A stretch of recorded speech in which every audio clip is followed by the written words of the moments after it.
Hello, welcome to All for United WFC.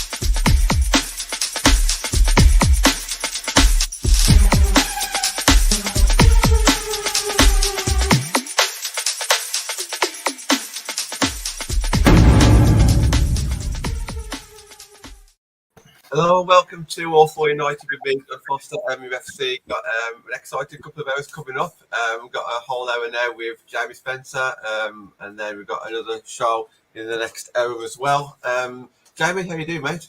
I'm really good, thanks. How are you? It's been a bit of a busy week leading into Sunday, but yeah, I want to get into that in a minute. I mean, it's been a great week for the channel. The amount of content that we put out. I think the fans have really raised their game. I think Old Trafford have raised their game with what they've done outside the stadium and to the stadium. Fans definitely hyping it up. Don't know if it's come too late or not. I'm not too sure. Could we maybe done a little bit more a bit sooner? I don't know, but I'm not complaining because what they're doing right now is fantastic. Connor, how you doing, mate? Yeah, all good. It's getting closer, and the excitement's building the closer it gets. So I wasn't really feeling it at the start of the week. It was just another game, but yeah, the closer it gets, the bigger the occasion gets.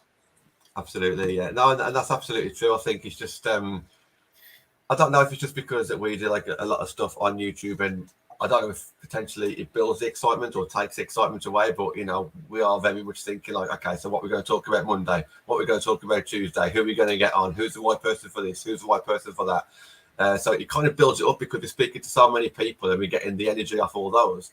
But obviously, on the flip side, I haven't really had a chance to just sit back and just take it all in yet. And I think I won't really feel like that until the phone is going off. I don't think I'll get that relaxation until I'm actually inside the stadium where I can just sit or stand and just look around.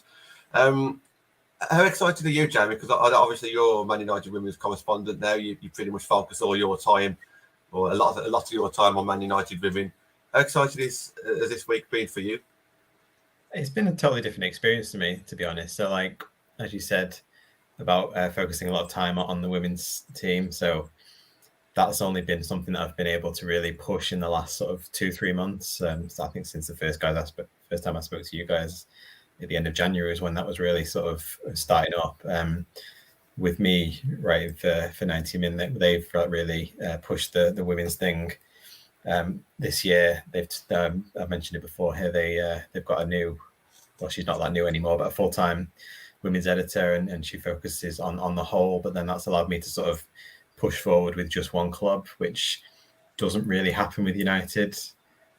Obviously, a lot of the publications will have like a women's football journalist, but then it's their remit to focus on everybody and everything that's important, and they can't be everywhere at once. So the example that I've mentioned to you privately is Tim Stillman with his Arsenal stuff. That's the kind of closest example that I'm trying to start replicating, really. And so this week particularly it's come at a good time for me, and getting like the player access and that kind of thing, and just really certainly the reception on social media from you guys and your viewers and that kind of thing's been really good as well. I can already see a comment, somebody offering me flowers here, so clearly it's been well received so far, and just try and keep that going. Yeah. No, it's absolutely fantastic, and it's a great job to have, especially if you're an actual fan of women's football and a fan of Man United, or even if you're not a fan of Man United, but still a fan of football, you still appreciate obviously what Man United women's team are doing at the moment, and how much of a long way they've come in like their short amount of time of being around, and what the fans have brought, in the last 3 or 4 years. We brought a different way of doing things as well. So it's just a great position for you to be in. Just sticking with that a little bit before we actually get into what you've done this week and the players that you've spoke to and everything like that. Does this mean that potentially now you'll be seeing players being able to do interviews on a kind of a weekly basis, or how are you going to kind of plan your time, or what kind of are you able to do? I wouldn't like to make any sort of commitment about whether I could get interviews on a weekly basis. So the interviews that I did this week were put up by Remington as one of the club's lead sponsors, and that was part of a media day at Old Trafford. So I had my own time with Mary Epps and Ella Tuna. but also at the same time, the club put on some Zoom stuff for everybody. There was a few players there after Mark Skinner's press conference yesterday. I didn't have time to do all that because I needed to get myself to Old Trafford to do my own stuff as well. But I think because in the women's game, player access is more, it's easier. The clubs appreciate it more, the players appreciate it more because it's raising the profile of everything. So certainly with me looking forward, I'm thinking like 90 Min would typically do previews of Premier League games, and then we're looking to replicate that model for all United games and other WSL games as well. Having news or like news-led feature pieces from around the press conference, like pre-game, doing the actual match itself, like ratings and report, and then doing some kind of post-match opinion or something like that, maybe based on comment from one of the players or Mark Skinner himself from the press conferences, and just trying to take those forward as like core content on a weekly basis, and then trying to fill in any gaps as well with perhaps more evergreen pieces about the club, about the history, about whatever, really. Brilliant, yeah. That's absolutely fantastic. And where can we find all this information, all these articles that you put out, Jamie? So for me, if you don't mind me dropping a comment in the box, please do, yeah. If I can find where to put it. There's a private chat, or I don't know if you can actually put it in the comments for other people to see as well. If not, we'll still put it out anyway. All right. If I can put it in the private chat, maybe one of you guys put it over. Yeah, I'll stick it in. Yeah. Brilliant. Yeah, so that's just gone on. Yeah, but yeah, absolutely, it's a great position to be in. It really is. Just before we get cracking, Lanzo's got a question here. Jamie, what's the challenges of reporting on women's football as a whole? Sorry to catch you off guard there, but do you see many challenges or do you see many obstacles in your way at all? I think it's maybe a bit of both in the terms of that the access is obviously there, so it's easier to get like places, and in terms of like saturation with men's football and Premier League football, everybody's got to say something and everybody's got to try and say something different. It's maybe a less crowded market, so it's there's more to be said because it hasn't already been said. In terms of obstacles, maybe just trying to like overcome maybe a lack of profile and that kind of thing, but then that comes with time, I suppose. Like so far for me, it's been good because, as I say, it's quite easy to build rapport with players because they want your time as much as you want their time, and that's not even just for players at United. I'm gonna drop a name here because she's relevant in today's news. But when I spoke to Ada Hegerberg in October, and when we were finishing up that interview, she was like extremely grateful. Like it almost took me off guard that she was as grateful for my time as I was for her. And that's kind of one of the best things about this, is that everybody wants you to help, raise the whole thing together. And I'll say about Mark Skinner as well that he's he comes across extremely personable. So in the few times that I've spoken to him, he already seems to recognize me. He knows me. I've probably been on about maybe 4 or 5 pre-match press conferences. I had a haircut before one, and he noticed before I'd even spoken to him. And he's very good at that kind of thing. He'll ask about people, how they are. If people haven't been on for a few weeks because they've been covering other stuff, he'll be like, I've not seen you for a while, that kind of thing. So it's a really friendly environment in terms of media because everybody's trying to help each other. Yeah, absolutely, 100%. Yeah. So let's move on to the past few days, and kind of starting off with yourself. I know you edited a video when Matt and Ben had a little walk around Old Trafford, but it's great scenes at the moment. It's a lot of positivity with what the club have done in the last few days, building this up. How are you feeling about this now? Yeah, it's been a manic old week. I don't know whether you said it on here or backstage that maybe they could have started this a bit earlier. Because it's been brilliant, all the content, but it's felt very crammed in. Like there's literally something every half an hour or hour at the moment. Obviously the Mary and De Gea one I thought was brilliant. Need to get Tuna and Ronaldo together. How much United would have to pay Ronaldo even though he's an employee technically of the club to do that, I'm not too sure. But that's something we'd all love to see. It's been brilliant, and So I just hope it's not a one-off, because this team deserves more than just having it. I know it's because it's at Old Trafford this weekend, but I hope it's not just a one-off, and there's more of this kind of, not just the boardings outside of Trafford, not just the boardings outside of Trafford, not just what's on, outside the ground and everything at the moment, but all the content as well, because they've really stepped up on that this week. There's all these different interviews, get to know the players. Like I said, we've seen crossovers with the men's team as well. Just more of that, because that's how new fans are going to get to know the team. Because there's a lot of people I know that are coming for the very first time on Sunday, and people are just asking me the question: who's the best player? Who do you look out for? What kind of system do all these kind of things. With the content that's been out this week, you get to know the players, and for new fans, like for us, it's a bit like, we know who Jackie is, we know Ella, we know these. But for new fans coming in, they don't necessarily know these names. They might have heard us or other people briefly mention them, but these little segments that they're doing, it's been good. I just hope two things: one, it's felt a little bit rushed this past week or so, and two, I just hope it's not a one-off. I just want to read a couple of comments. Ellie on screen said that she went to have a look today as well. Absolutely loved how we advertised it. Absolutely, it's brilliant.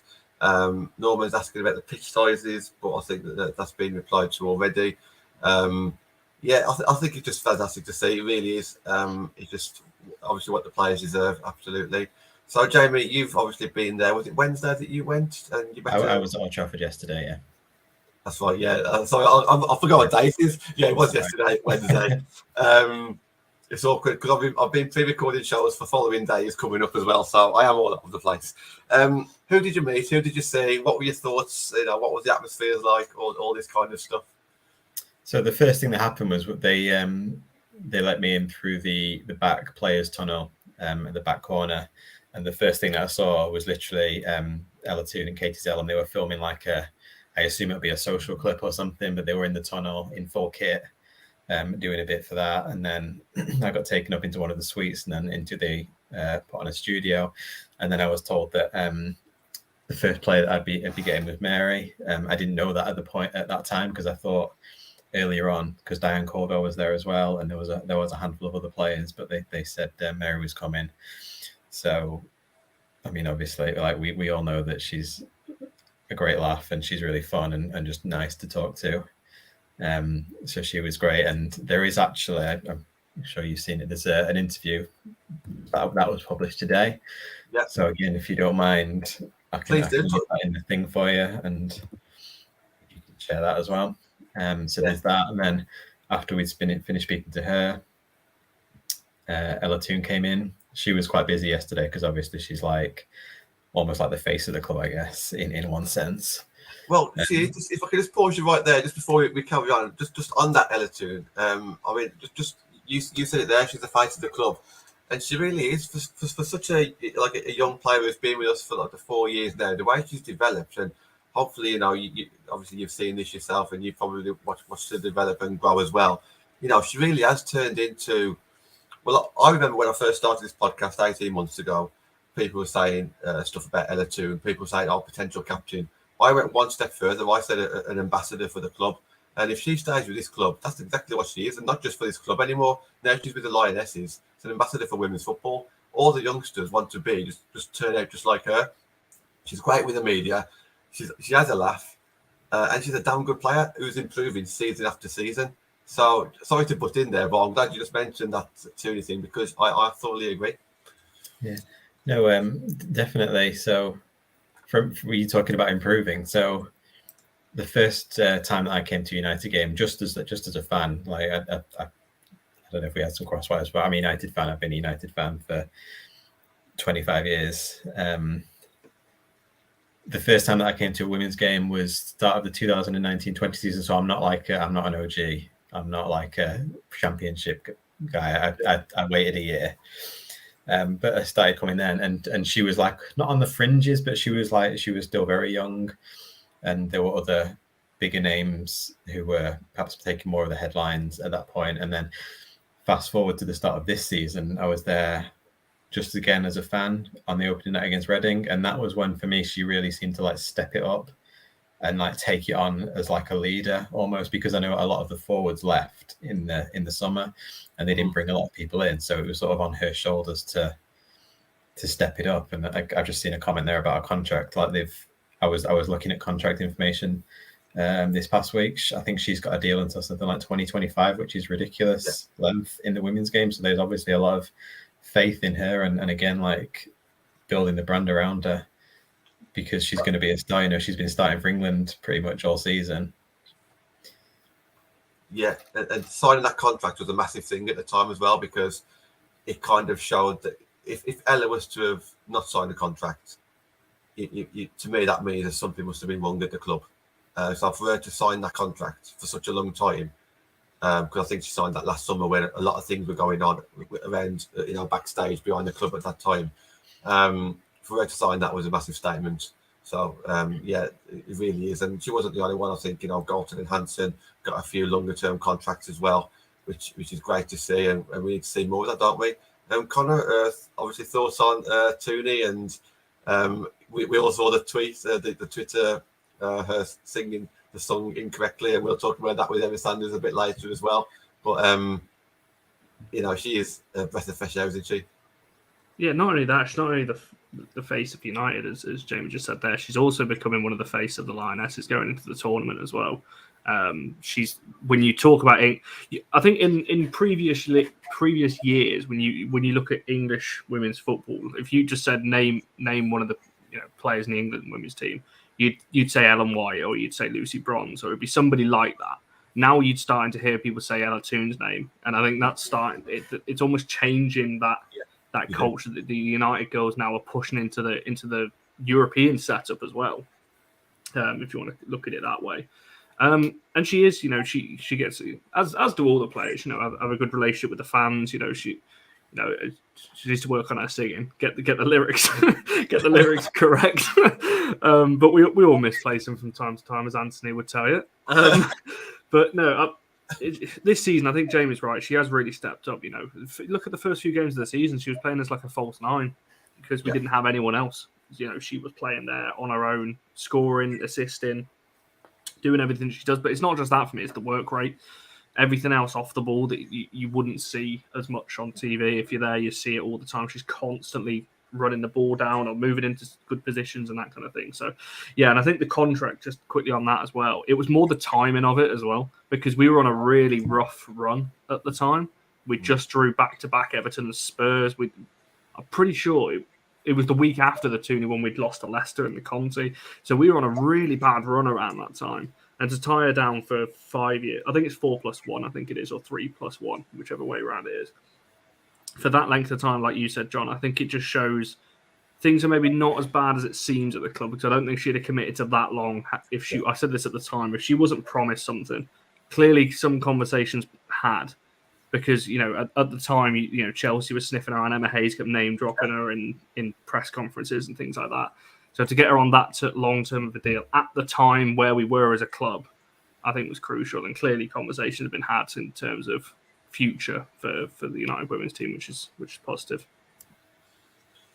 Jamie, I want to talk about somebody else that we've seen on social media this week as well. Mary Epps. So she was with we saw her, or Colin mentioned earlier, with De Gea. I know that obviously you put that out that article as well. I don't want to put too many spoilers out because I want people to actually click on the article and read it. But just tell us a little bit about like your insight on Mary as a person and how that interview kind of went. You don't need to go into the content too much, but just how nice it was to speak to Mary. I think just because she's a very personable individual. She's good to talk to. She's easy to talk to. She's always up for a laugh. And just I think this is a theme that's replicated throughout a lot of the players in the squad, is that they're very grateful for you guys and the fans and that sort of culture that doesn't, I'm not going to say it doesn't exist at other clubs, but it's perhaps not as intense. They really appreciate the support on a match day. And understand what she did say. It's a bit of a joke. I can't remember if it was something I included or not, but you guys are that loud that sometimes she's like, just chill. I need to get a message to the defenders. That's brilliant, yeah. And she's really good with the fans, and she's very calm with the fans. You know, you can see sometimes like some of the newer players, they're not wanting to come over as freely, or they might be a little bit nervous, or they'll stand in the crowd a little bit first until they get to know us. Whereas obviously Mary now, you know, she knows us very well. You know, she very often gives away freebies. You know, she'll give away, you know, her gloves, or signs things, or goes over. You know, she'll walk the other side of the stadium if she needs to, if she wants to go over to someone. She's got so much time for the fans, and she's met people afterwards outside the stadium. You know, and just it's really nice to see, and she's definitely a fan favourite, and every reason to. And you know, she's great on social media with the TikTok videos, and you know, doing things like this really wins the fans over, because it shows like your personal side as well. And she's obviously doing it for the fans. You know, you wouldn't just do it just to watch yourself. So she's obviously wanting the fans to watch. So yeah, I can't speak highly enough. And she had a great season as well. And she kind of, I mean, she was potentially, a lot of fans were like 60-40 probably in her favour, but a lot of fans thought Bagley might have come in and pushed her this season. She probably has pushed her, but obviously it's pushed Mary in a very positive way, hasn't it? Yeah, I'm struggling to think of any. I think Mary's probably made one or two mistakes this season, I think you could probably say, which is not bad going, considering the amount of games that we have played and some of the opposition, especially that run in February that we had. Yeah, you know, as you remember, John, after the Arsenal game and the Conte, you know, she was one of the only players that came over. They all came over and kind of clapped, but she came over and actually had a conversation with us after the game, you know, away at Arsenal, and you know, asked if we were going out on the piss, so to speak, and everything else. But no, yeah, she's definitely a fan's favourite. She's always one of the first ones there coming over to the fans and that kind of thing. I'm not surprised. I was actually thinking that when Jamie said that about, you know, she's trying to communicate with a backline. I have thought that in stadiums at times, especially grounds when you're so close to the pitch. I know at Arsenal, the Arsenal keeper had a rough old time with Anthony shouting right behind her. So I can imagine in these smaller grounds, you know, like Brighton and so on, and like Arsenal, Boreham Wood, you know, even at Chelsea, you know, you're right behind them. So I can imagine that being a slight issue at times. But yeah, this season she's been unbelievable. I mean, some of the saves she made, that Arsenal game alone, you pick 2 saves out of that. And, you know, look at the City game. Unfortunate to concede that goal she did for Ellen White earlier on the season. Tottenham away, some of the saves she made in that game as well. Just been very solid, and has become our.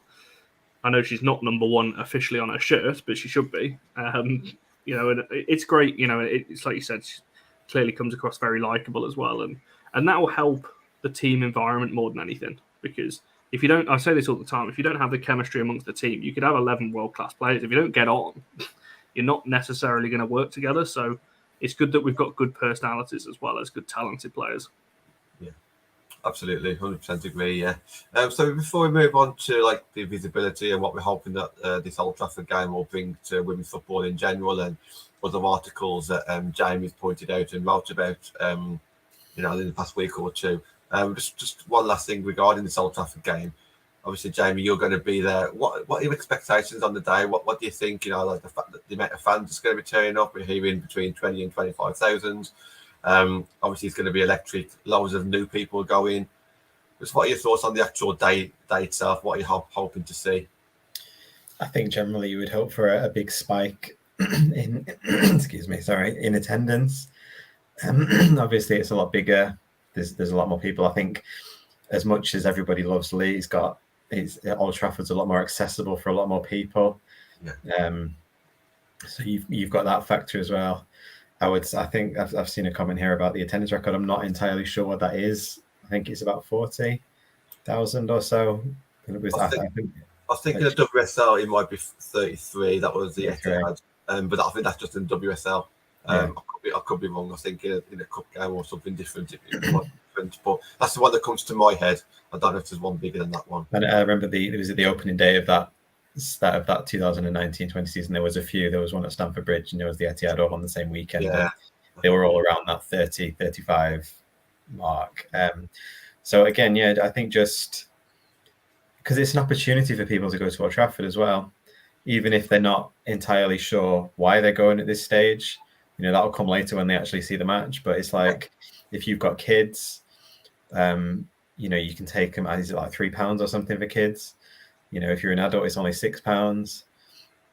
I think part of it is maybe just an opportunity to go to Old Trafford and see a football match that you perhaps wouldn't get the opportunity for normally. So there's that factor to it as well. Like, say, if there's tens of thousands of people, all you need is like 2-3% to want to go again, and you'll get like a big spike at future home games. It's not a great deal to ask. I know that typically home games are about depending on the weather, the opposition, and all that kind of thing, about 1,500 to 3,000 roughly. If you got like a 500 push on that, that's quite relatively, that's a big number. And certainly United have all got sorry, I lost my point there. But United have got healthy attendances relatively anyway, compared to, say, like an Everton, where they would struggle to break 1,000 most weeks. So again, I think it's the experience and the opportunity for people to have something they've not before, because obviously you guys go to a lot of games. I've been to a lot of games in the last 2-3 years, but I'm not going to say it's not about us, but in a sense it's not, because you're going to go next week regardless of what happens on Sunday, as will I. So it's about, it's almost like I don't want to call it an exhibition, because it's not, because it's a proper game and it's meaningful and all that kind of thing, but it's almost like showing off the team. It's like, come and see us more often, because this is actually really good. And that's the kind of thing that I would hope that people go home with, that message, because all you need is to get bitten once with this kind of thing. It's the same reason that I watch Love Island. You need to watch one episode, you get hooked, even if you don't want to, and you're watching the rest of the series. So that's the kind of thing I want people to go home with. And I think we always say that, me and Connor say that a lot. You only need to watch one game and you want to go back, and it doesn't matter what level it is. And Connor, you watched West Bromwich Albion a couple of times. Obviously, a player there, so you probably lean towards that team in particular. But you want to go back. I watched Stourbridge, my local team in Tier 5. I want to go back, and of course, a lot of people choose to go back to United. And it's true. And one last thing, what you said there about just 1 or 2% if they go back, that's exactly the way you've got to look at it. I've always tried to challenge all the new people I talk to, and kind of knows this more than anyone and more successful than anyone at it. If we on average, Leeds Sports Village tends to get about 2,000 people, just over. It holds 12,000. If every one of those people can just bring 6 new people, then your stadium's full.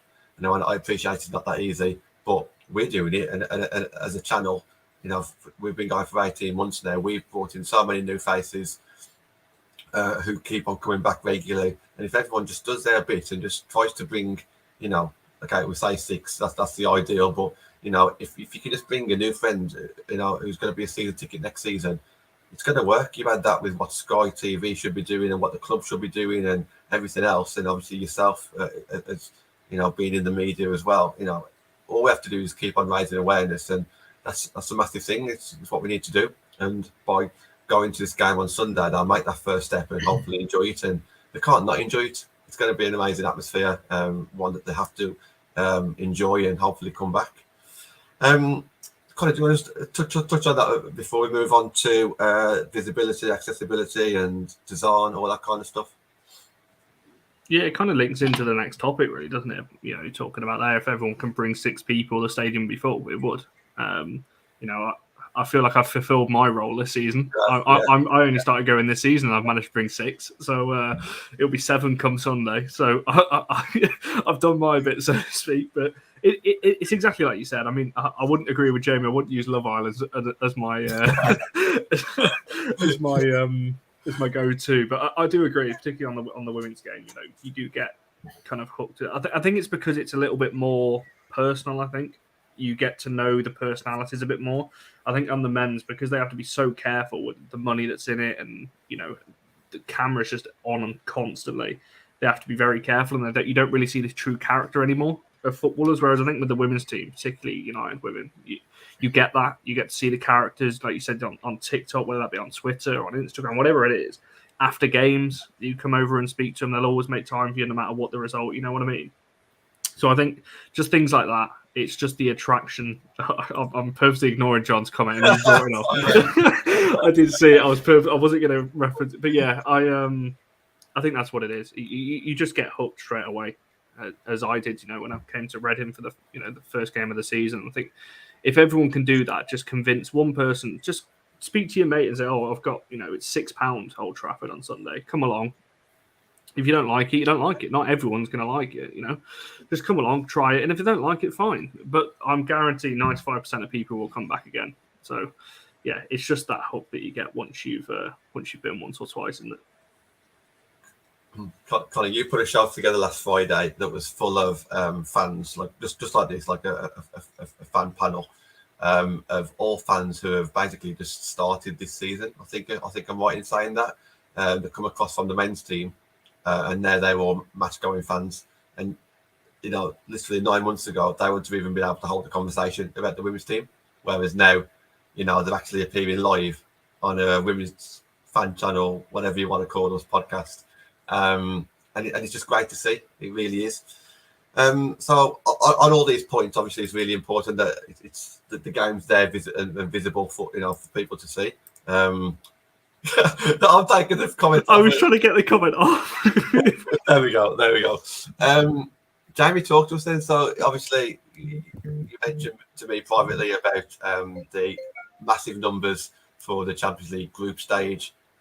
Is this the way forward now, streaming a few things through YouTube, or what are your thoughts on this?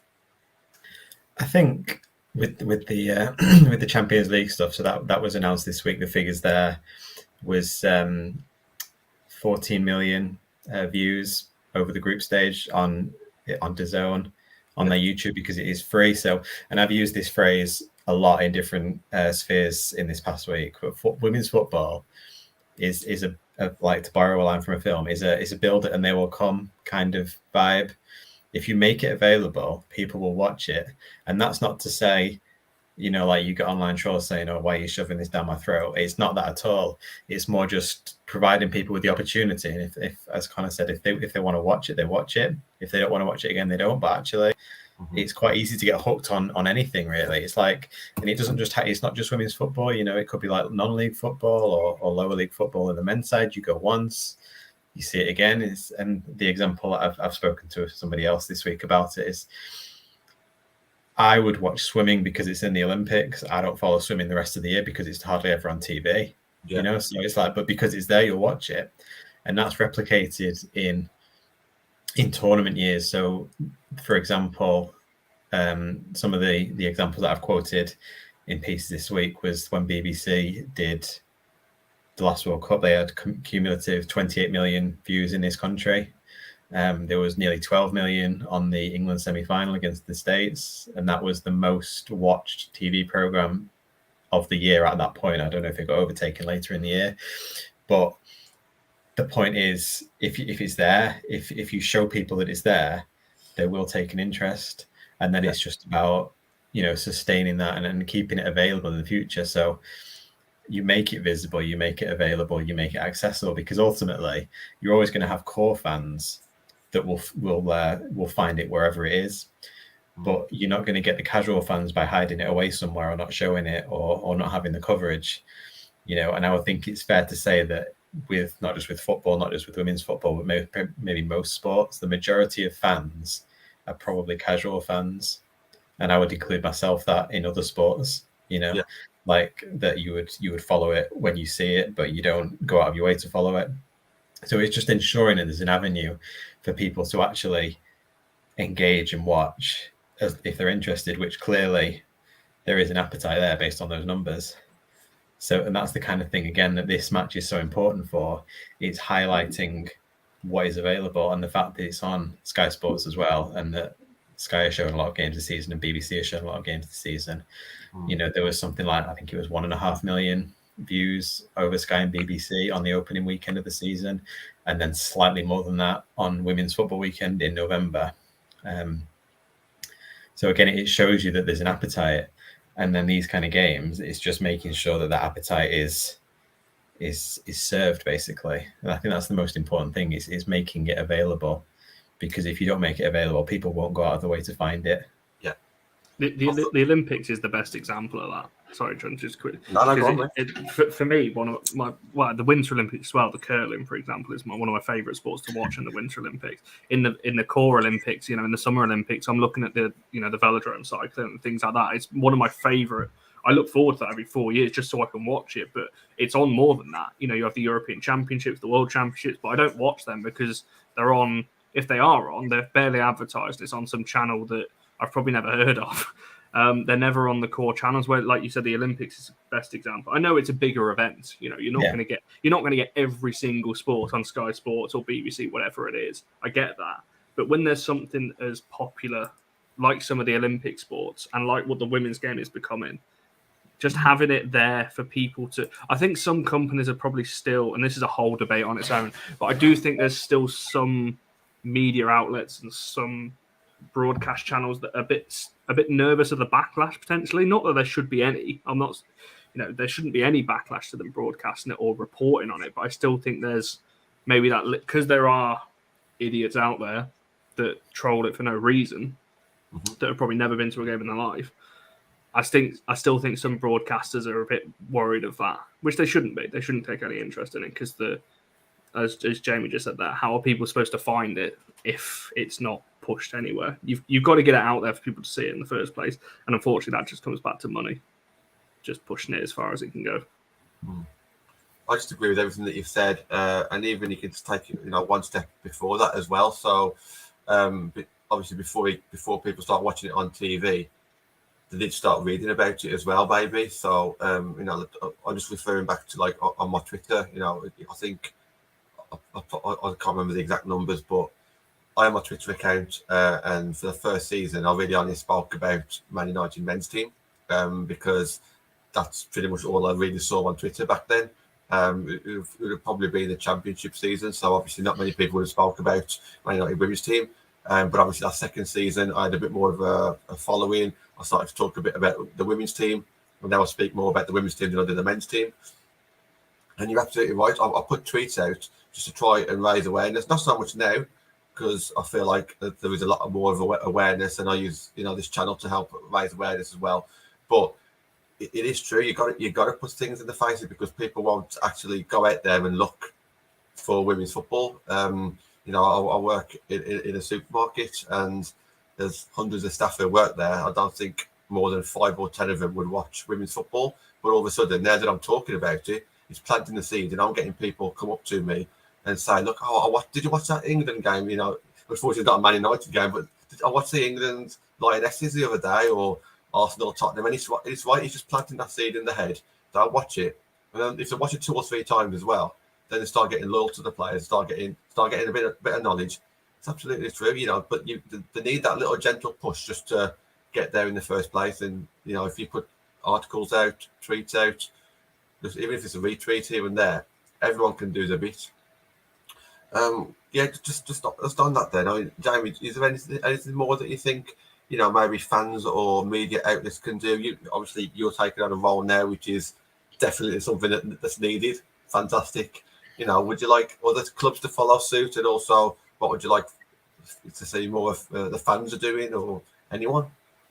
I think in general, it's just making sure that there's consistent coverage, because I'm not saying it's no good if you only report on one thing for every month or whatever, but people appreciate consistent output, and I think that's probably, from my perspective, that's the most important thing for me. In terms of like, if you're going to address a market, try and do it consistently, because give people a reason to come back to you, give people a reason to get onto games and that kind of thing. So it's with media, it's almost like a chicken and egg situation, that you've got to prove that there's a market before you start doing something, but then you can't prove there's a market without doing it in the first place, because you don't know if there is or not. So it's over the last 5 years that I've noticed, people are more willing to at least take the gamble to start with, and actually they're being repaid for that faith.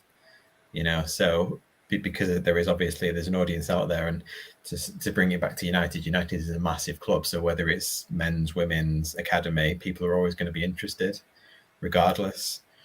So again, it's just about consistency, I think, and following through and that kind of thing. So it's certainly heading in the right direction as well. So that's probably the most important thing, is to keep the trajectory on an upward pace. Because I think one of the things that was, and it's nobody's fault, but like with the pandemic and stuff that came so soon after the World Cup that was such a success, it didn't kill it, but it certainly had an impact where suddenly you've got a lot of people interested, and then suddenly they can't follow it through because it's not there. So I think this season in particular, at the time of the broadcast deal, as well as pushing it and making it more available, even if you can't go to games or you want to watch more than just your own team, it's recovering to a higher point than it was when it started to fall away. So just to reiterate, like, consistency and following through is the most important things, and that's what's going to keep it going.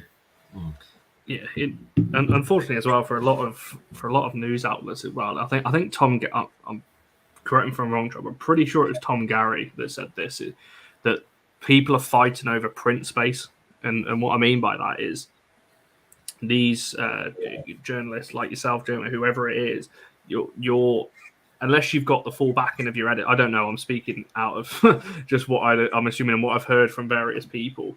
Unless you've got a full backing from your editor, the big media outlets, they're fighting to put whatever's going to sell and whatever people are going to read and the clicks and everything like that. Yeah. So the consistency is the key part in terms of making sure people have got that. It's accessible for people.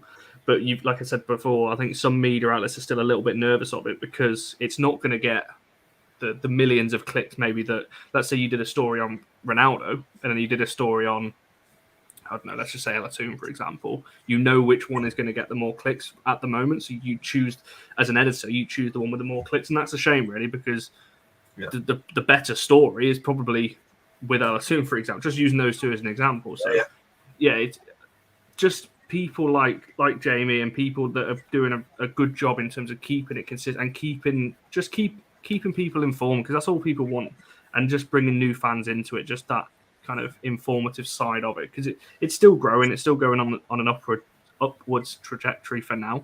And it's translating that into stadiums as well. I've said this before, that there's a lot of people watching on TV now. It's the next step when it starts getting consistently a lot of viewers is getting those people into grounds, because someone correct me if I'm wrong, but I'm pretty sure attendances have stayed the same from pre-COVID. So it's getting that next step now, let's say the average attendance is 2,000 at a club. I'm not going to name a club now, but let's say it's 2,000. Next season, aim for 2,500. Then aim for 3,000. Consistently, not just as a one-off. Because if United play Man City, which we will do probably 4 times again next season, the crowd is going to be higher than normal.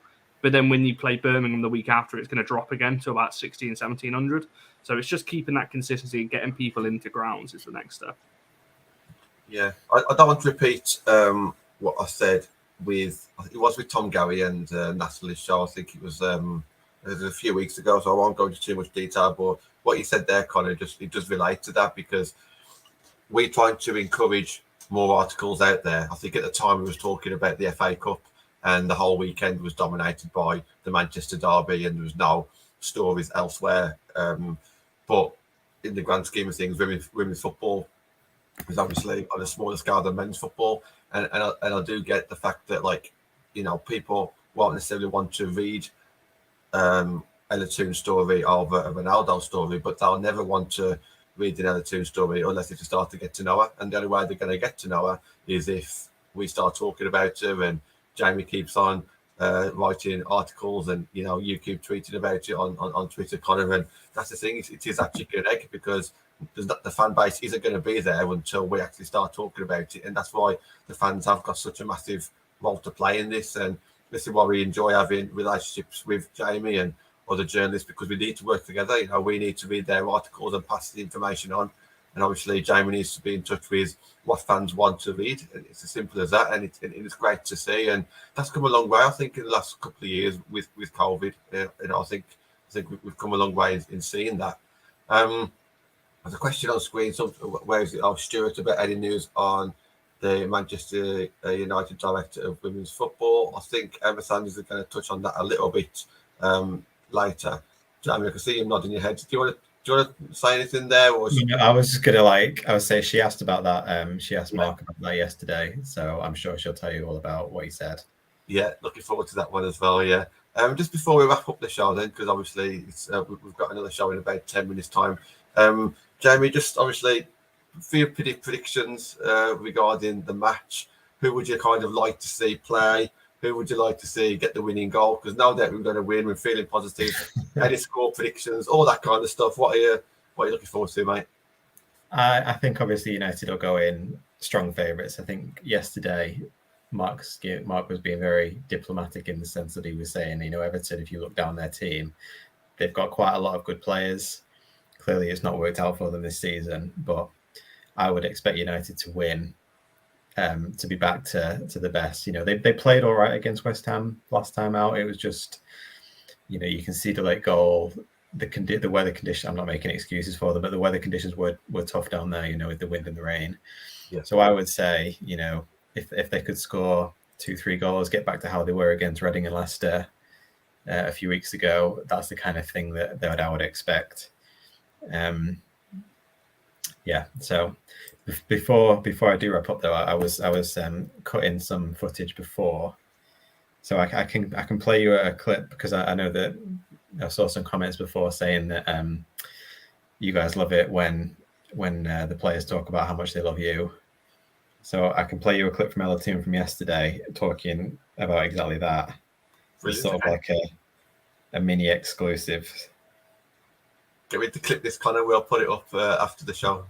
So I'll play the sound recording. But yeah, I basically asked her if the culture of Man United fans, because you're different to other sets of fans, if that makes this club even more special. And basically, this is what she said. Amazing, the fan base that we've had them from the start, and they've grown in numbers over the years. But they've been to every home and away game, and they're so loud, and they have the chants, and they're just so passionate about the club and about us as players. And every time we step out onto that pitch, they're our 12th man. So we're really grateful for them. And every time we go out, we want to put on a performance for them, because they put the love into us. So we want to say thank you in how we perform on the weekend. Thanks for that, Jamie. Yeah. She loves you. She loves you. And we love Tuna from day one. I know she's like homegrown, but this channel loves Tuna as well. We've got people who contribute to this channel who knew Tuna way before. The past 4 years, we had people growing up with her and stuff like that. Manchester girl, obviously, and she just done us proud. And I don't want to go on too much about Tuna because I already did at the start of the show. But yeah, that's fantastic to hear, isn't it, Connor? Yeah, no, it is. It's like I said earlier. The respect between the players and the fans is there, and it's good to hear again. That the respect is there, because we will always back the team, the management staff, whoever it is. As she said in the clip there, home and away, it doesn't matter how far it is, or 11:30 kickoffs as we've had this season, we'll still be there and making the noise to, no matter what the occasion is. So yeah, it's good to hear that it's still being reciprocated. Like I said, we'll sing the song properly on Sunday for it. I'm pretty sure that is going to be the first chant when the players come out. So we'll make sure we sing it loud and proud again. Absolutely, yeah, absolutely. Been a real nice show, nice and chilled out. I think I'm past all the stress stage now. I think I'm in that zone there where I'm really looking forward to just going up to Old Trafford on Sunday. Connor will be driving again, as he always is. He's my chauffeur, and then I would buy him a pint, but he doesn't drink, so I'll buy him a pint of Coke or something. But no, I'm really looking forward to it. And Jamie, if I see you there as well, absolutely have a chat in person as well. If anybody wants to find you, Jamie, I can see your Twitter on screen. Is there anything else you want to shout out? No, just say that visit the links that we posted before. There's a dedicated United feed on the 90 Min website for women, so that's where you can find everything that I'll put on the club. So brilliant, yeah. Okay, so the plan for the rest of the week, it gets even more complicated now because we're actually going across 2 channels for the weekend. So this is All for United WFC. This is like the sister channel to the main All for United account. It's got 135,000 followers. Can't remember how many subscribers on YouTube, but quite a few. And we actually started off on that account 18 months ago, and then 6 months in, because of the demand, we actually had our own account. For this weekend, we're actually putting some content out on the main account as well. Makes sense to try and get some more new fans, which is obviously the whole point of this show as well. So we've got M Sanders coming up in 10 minutes time on this channel, and then tomorrow midday we got Anthony and myself having a bit of a preview, almost like a beginner's guide to fans who may not know much about Manchester United women's team. So that'll be going out on the All for United main channel at 12 o'clock Friday. We got the Friday night fan forum that Connor's going to be hosting Friday night. That's going to be streamed across both channels. I'm trying to remember, I'm doing well. Saturday night, Saturday daytime, midday, there'll be a pre-recorded show with me, Connor, and Andrew, if everyone's free to do that on Friday night. Nudge, nudge, wink, wink, Connor. That'll be, again, just to get to know some of the best players, some of our favourite players, and maybe share a few favourite moments there. Saturday Night Live will be on both channels, WFC channel and the All for United main channel. And obviously Sunday's game day, so we'll put lots of Twitter content out there as well. So lots of things to look forward to. We've had some great guests on this week already. We had Willie Kirk on Monday, so if you haven't seen that, please do so.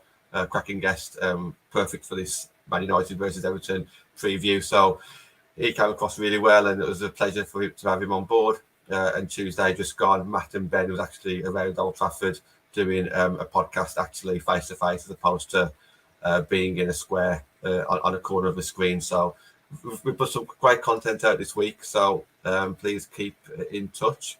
Connor, last word with yourself, mate?